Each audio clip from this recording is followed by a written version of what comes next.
আজ জাতীয় শহীদ সেনা দিবস। এ উপলক্ষে বনানী সামরিক কবরস্থানে শ্রদ্ধা জানিয়েছেন রাষ্ট্রপতি ও প্রধান উপদেষ্টার পক্ষে সামরিক সচিব। শ্রদ্ধা জানান সেনা, নৌ এবং বিমান বাহিনীর প্রধান।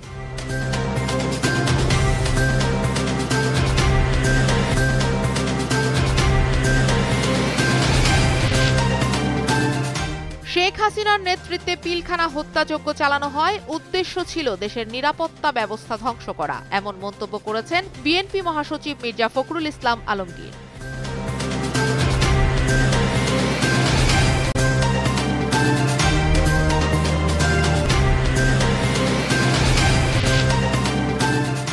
আইন শৃঙ্খলা পরিস্থিতি নিয়ন্ত্রণে কোনো বাহিনীর কারো গাফলতি পেলে ছাড় দেওয়া হবে না, হুঁশিয়ারি দিয়েছেন স্বরাষ্ট্র উপদেষ্টা জাহাঙ্গীর আলম চৌধুরী।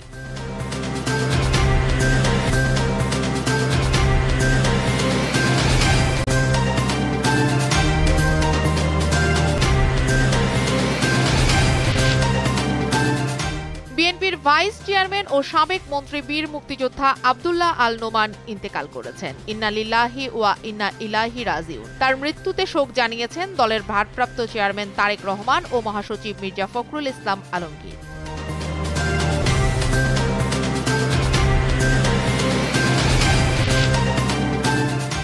মানবতা বিরোধী অপরাধের মামলায় জামায়াত নেতা এটিএম আজহারুল ইসলামের মৃত্যুদণ্ডের রায়ের বিরুদ্ধে লিভ টু আপিলের অনুমতি পাবেন কিনা আদেশ আগামীকাল।